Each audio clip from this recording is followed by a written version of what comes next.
मेरे प्यारे भाई बहनों, मित्रों एवं मेरे साथियों एवं प्यारे बच्चों, आप सबका इस चैनल में हार्दिक स्वागत एवं अभिनंदन है। आइए हमारे साथ में जुड़िए और परमेश्वर का आशीषों का आनंद लीजिए, जिससे परमेश्वर आपके घर में आप में शांति बनाए रखे। आमीन।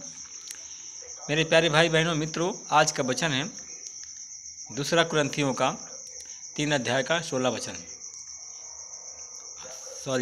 मेरे प्यारे भाई बहनों, आज का वचन है पहला कुरिन्थियों का 3 अध्याय का 16 वचन है। वह वचन इस प्रकार है, क्या तुम नहीं जानते हो कि तुम सब परमेश्वर के मंदिर हो और परमेश्वर का आत्मा तुम सब में निवास करता है। आमीन। मेरे प्यारे भाई बहनों, वचन के अनुसार हम देखते हैं परमेश्वर कहाँ रहना चाहता है। हम वचन के अनुसार देखते हैं परमेश्वर कहाँ रहना चाहता है। परमेश्वर, जब आप परमेश्वर के मंदिर हैं तो परमेश्वर उस मंदिर के अंदर रहना चाहता है जिस मंदिर को परमेश्वर ने बनाया है। मेरे प्यारे भाई बहनों, मित्रों, मेरे साथियों, परमेश्वर के आप मंदिर हो और परमेश्वर आप में ही रहना चाहता है और परमेश्वर जैसे चाहता है वैसे ही आप करें, क्योंकि परमेश्वर का दूसरा नाम है प्रेम। अगर आप सब प्रेम रखेंगे एक दूसरे से, अपने पड़ोसी से प्रेम रखेंगे, अपने दुश्मन से प्रेम रखेंगे, तो परमेश्वर आपके साथ में रहेगा और आपका जो मंदिर परमेश्वर ने बनाया है उस मंदिर में परमेश्वर निवास करेगा।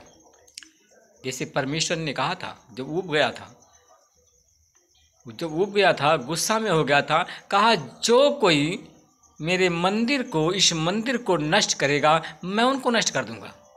मेरे प्यारे भाई बहनों, हम सब परमेश्वर के मंदिर हैं और परमेश्वर हमारे ही अंदर रहना चाहता है और हम सब उस परमेश्वर को, क्योंकि जो परमेश्वर जो चाहता है वही हम करें और परमेश्वर जो हमारे इस मंदिर जो बनाया है इसमें रहना चाहता है, तो हम परमेश्वर का स्वागत करें और अपने मंदिर के जो अपने हृदय के अंदर बैठने का हम जगह दें।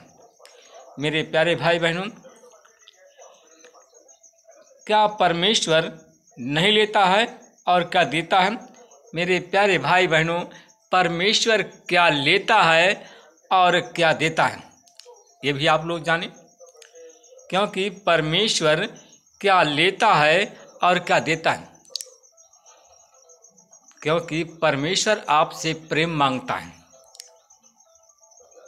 आपसे प्रेम को मांगता है। कहा जैसे मैं प्रेम करता हूँ वैसे भी आप भी एक दूसरे से प्रेम करो, यहाँ तक कि अपने दुश्मन से भी प्रेम रखो। परमेश्वर देता क्या है? परमेश्वर देता है आनंद। मेरे प्यारे भाई बहनों, परमेश्वर आनंद देता है, खुशी नहीं देता।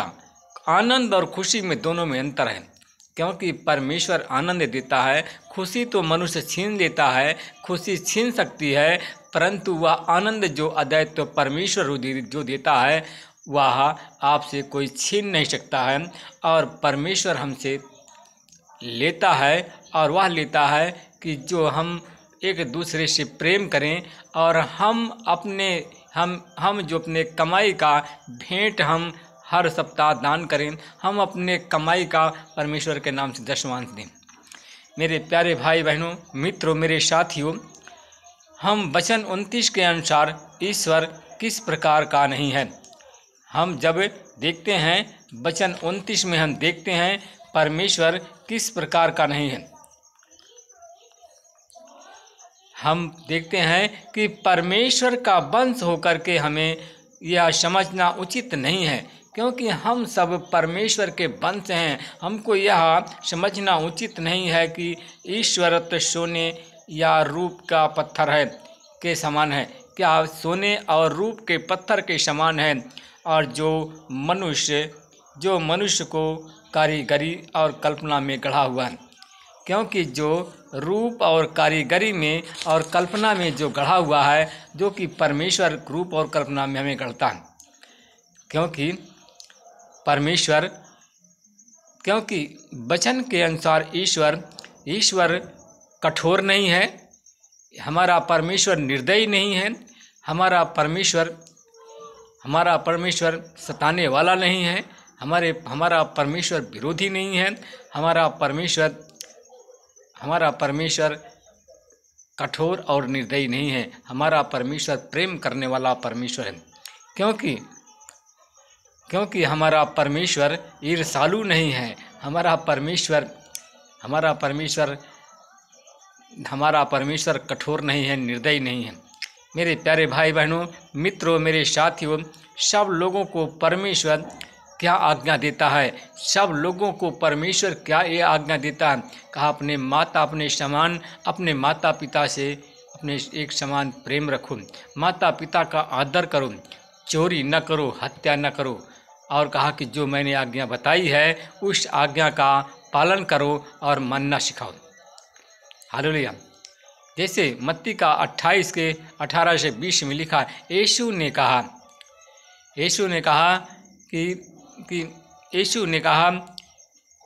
कहा उसने आज्ञा दी कि जाओ, वचन का हमारे सुसमाचार सुनाओ, चेला बनाओ, कहा जाओ चेला बनाओ, बपतिस्मा दो, सुसमाचार सुनाओ, और जो मैंने तुझे मानना सिखाया वही मानना सिखाओ, क्योंकि मैं तुम्हारे साथ में आज से लेकर के हमेशा तक रहूँगा। उसने कहा बपतिस्मा दो, चेला बनाओ, और जो वचन मैंने जो सुसमाचार मैंने तुम्हें सुनाया है और उन्हें सुनाओ, दूसरों को सुनाओ और उसे मानना सिखाओ। आज से लेकर के मैं अंत तक तुम्हारे साथ में हमेशा रहूँगा, युग युग तक रहूँगा। क्योंकि परमेश्वर हमें आज्ञा देता है कि हम सब एक दूसरे से प्रेम करें। एक दिन को ईश्वर ने क्यों ठहराया? एक दिन को पवित्र ईश्वर ने इसलिए ठहराया कि परमेश्वर जब 6 दिन, क्योंकि परमेश्वर ने जब 6 दिन सृष्टि अन्य काम किया, सृष्टि की रचना किया, और 7वें दिन परमेश्वर ने अंतिम दिन को पवित्र ठहराया, उसको विश्राम दिवस कहा, उसको पवित्र करके ठहराया। मेरे प्यारे भाई बहनों, जैसे हम वचन में देखते हैं, आदि में वचन था, वचन परमेश्वर था और वचन परमेश्वर के साथ में था, और यही आदि में परमेश्वर के साथ रहा।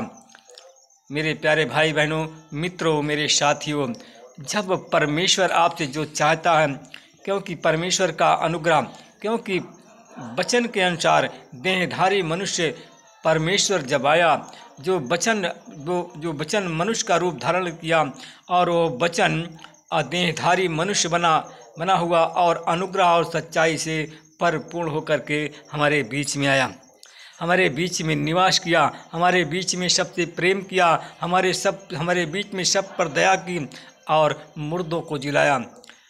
बड़े बड़े चमत्कारी काम किए, यहाँ तक कि उन्होंने हर एक प्रकार के रोगियों को चंगा किया, और बूढ़े नौजवानों के ऊपर प्रार्थना के द्वारा बड़े बड़े चमत्कार किए। अंधों की आंखें तो खोली, गूंगों को बोलने के लिए आवाज़ दी, बहरों को शब्द दिया सुनने के लिए, और मुर्दों को जिलाया।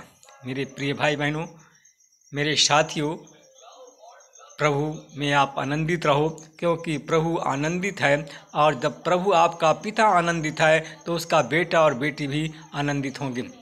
प्रभु का आनंद आप में हमेशा रहेगा। जब उसकी आज्ञा के अनुसार चलेंगे, उस परमेश्वर का भय मानेंगे, तो मेरे प्यारे भाई बहनों, मेरे साथियों, परमेश्वर का आशीष, परमेश्वर का अनुग्रह, परमेश्वर की दया आप सब पर हमेशा बनी रहेगी। आमीन। आइए आँख बंद करिए, हम आप लोगों के लिए प्रार्थना करते हैं। अनुग्रहकारी दयालु पिता, मैं आपको धन्यवाद करता हूँ। सुबह के समय मैं फिर आपके चरणों में आता हूँ। हे प्रभु, आप महान, सर्वशक्तिमान, दयालु, हृदय के सागर हैं परमेश्वर पिता। मैं उन भाई बहनों के लिए प्रार्थना करता हूँ परमेश्वर पिता, जिनका हृदय कठोर हो गया है परमेश्वर पिता, वो प्रेम नहीं करते, उनका हृदय पत्थर बन गया है। तो हे प्रभु, उनकी आंखें खोल, उनको समझ की शक्ति दो, उनकी बंद आंखें खुल जाए, उनका परमेश्वर पिता, उन पर प्रभु आपकी आशीष हो, और परमेश्वर पिता प्रेम करने वाले बन जाए, निर्दयता उनके जीवन से चली जाए। परमेश्वर पिता, मैं उन भाई बहनों के लिए प्रार्थना करता हूँ जो पाप के कारण अपने पाप की क्षमा नहीं मांगे, पश्चाताप नहीं किया, अपने आप को नम्र और दीन नहीं बनाया, आज वो बीमार है। परमेश्वर पिता, क्योंकि जो कोई अपने आप को नम्र और दीन नहीं बनाया, वो अपने पापों के लिए पश्चाताप नहीं किया, परमेश्वर पिता आज वही लोग क्रोधी हैं, वही लोग एक दूसरे की से ईर्ष्या करते हैं। और परमेश्वर पिता वही लोग परमेश्वर पिता उनका आपने कहा था, वचन में कहा था, क्रोध हड्डियों को गला देती है, क्योंकि जैसे नमक लोहे को गलाता है, वैसे गुस्सा क्रोध हड्डियों को गला देती है। मेरे प्यारे भाई बहनों मित्रों, अगर आप में ईर्ष्या का भाव है, आप में क्रोध है, नफरत है, ईर्ष्या है, विरोध है, तो उस विरोध को जीतो और उस विरोध को हराओ, क्योंकि आप अगर उस ईर्ष्या और विरोध को नहीं हराएंगे तो शैतान आपका पीछा नहीं छोड़ेगा, आप बीमार रहेंगे, आपकी बीमारी कभी नहीं जाएगी, आप परमेश्वर के सुखों का आनंद नहीं ले सकेंगे। मेरे प्यारे भाई बहनों मित्रों, मेरे साथियों एवं मेरे प्यारे बच्चों, आप परमेश्वर के अधीन हो जाएं, परमेश्वर का भय करें, क्योंकि परमेश्वर भय योग्य है। परमेश्वर का आप भय करें, क्योंकि आप जब परमेश्वर का भय करेंगे तो परमेश्वर आपको निर्दोष ठहराएगा, आप निरोगी हो जाएंगे, आपके अंदर से गुस्सा और ईर्ष्या चली जाएगी, जिससे आपकी बीमारी चली जाएगी, शैतान आपके जीवन से चला जाएगा। मेरे प्यारे भाई बहनों मित्रों, मेरे साथियों, अगर शैतान आपके सर पर अपना हाथ रख दिया है तो आपके अंदर गुस्सा ज़्यादा हो गया है, क्योंकि आप लोग एक दूसरे की खुशी, एक दूसरे का आनंद देख नहीं सकते हैं, इसलिए कि आपके शरीर के अंदर आग पैदा होती है, और वह आग जो कि आपके हड्डियों को गला देती है, वह आग जो कि आपको बीमार कर देती है। आप कितनी भी दवा करें, कितनी भी परेशानियां झेलें, चाहे कितनी भी पूजा करें, फिर भी आपकी बीमारी नहीं जाती है, आप आशीषित नहीं होते हैं, आपका स्वस्थ नहीं होते हैं। मेरे प्यारे भाई बहनों, परमेश्वर की ओर लौट आएं, परमेश्वर जो चाहता आपसे वही करें, क्योंकि परमेश्वर चाहता है कि नम्र और दीन बनो, अपने पाप से पश्चाताप करें और मेरे पास लौट आएं। मेरे प्यारे भाई बहनों मित्रों, आप नम्र बन जाएं, दीन बन जाएं, कृपाल करने वाले बन जाएं, दया करने वाले बन जाएं, प्रेम करने वाले बन जाएं, तो परमेश्वर आपको आशीषित करेंगे, परमेश्वर आपके साथ में रहेंगे।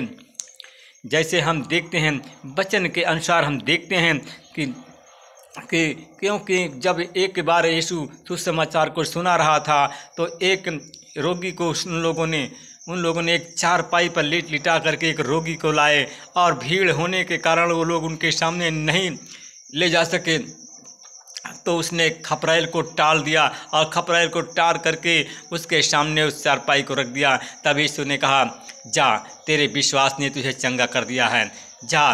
कहा, हे पुत्र, तेरे पाप क्षमा हो गए हैं। तब उसने कहा कि हे पुत्र, तेरे पाप क्षमा हो गए हैं, जा।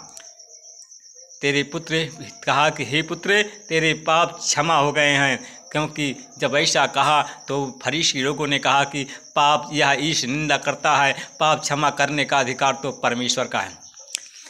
मेरे प्यारे भाई बहनों मित्रों, मेरे साथियों एवं प्यारे बच्चों, तब उसने कहा कि जब तेरे पाप क्षमा हो गए हैं, और उसके बाद में जब उसको चारपाई के पास में गया तो कहा कि तब उसने कहा, चारपाई पर लेकर के जहाँ कहा, तेरे विश्वास ने कहा, मेरे पुत्रों धैर्य रखो, तुम्हारे विश्वास ने तुम्हें चंगा कर दिया। तब उसने उस रोगी से कहा कि उठो, अपनी चारपाई से बैठ जाओ, मैं तुझको कहता हूँ कि उठो, चारपाई से बैठ जाओ और अपनी चारपाई लेकर के अपने घर चले जाओ। वो रोगी उसी प्रकार के उठकर बैठ गया और वह चारपाई लेकर के अपने घर चला गया। आमीन। परमेश्वर पिता, मैं आपको धन्यवाद करता हूँ। इस वचन के अनुसार परमेश्वर पिता उन लोगों को आशीषित कर दीजिए, इन वचन के द्वारा उनके बंद आँखें खुल जाए परमेश्वर पिता, उन पर प्रभु आपकी आशीष, प्रभु आपका अनुग्रह हो परमेश्वर पिता, और वो बच जाएं परमेश्वर पिता। जो बीमार हैं, अस्पताल में हैं या घर में हैं, दवा खाते हैं, दवा काम नहीं करती है, तो परमेश्वर पिता हमारे साथ में चैनल में जुड़े हैं तो हमारी आवाज़ उनके कानों तक पहुंचती है, तो यीशु मसीह अच्छे हो जाएं। चाहे जिस बीमारी से पीड़ित हों, चाहे जिस रोग से पीड़ित हों, यीशु तेरे नाम से अच्छे हो जाएं। हर एक बीमारी उसकी चली जाए, चाहे भी जो भी शैतान हो, चाहे शैतान की सेना हो, और परमेश्वर पिता वचन उनके कान में पहुँचता है तो यीशु मसीह तेरे नाम से चंगे हो जाएं। परमेश्वर पिता उनके रोजी रोटी और उनकी कमाई में, उनके व्यापार में, उनके धंधे में, उनके दुकान में, सब में आपकी आशीष हो और परमेश्वर पिता वो लोग आशीषित हो जाएं, फले फूले और बढ़ जाएं। मेरे प्यारे भाई बहनों, मित्रों, मेरे साथियों, अगर इस वचन को सुनते हैं या देखते हैं, परमेश्वर आपको आशीषित करते हैं। मेरे प्यारे भाई बहनों, मित्रों, मेरे साथियों, इस वीडियो को लाइक, सब्सक्राइब, शेयर करना ना भूलें। अगर आप परमेश्वर के राज्य को बढ़ाएंगे तो परमेश्वर आपको बढ़ाएगा। मेरे प्यारे भाई बहनों, मित्रों, मेरे साथियों, अगर आप परमेश्वर के राज्य को बढ़ाएंगे तो परमेश्वर आपको भी बढ़ाएगा। मेरे प्यारे भाई बहनों, मित्रों, आप अगर चंगे होते हो तो आप अपने परिवार को, अपने रिश्तेदार को, अपने मित्रों को, अपने साथियों को इस वचन का शेयर करना ना भूलें और आप अच्छे हो जाओ, आपके मित्र और आपके रिश्तेदार अच्छे हो जाएं। आमीन। प्रभु आपको आशीष दें।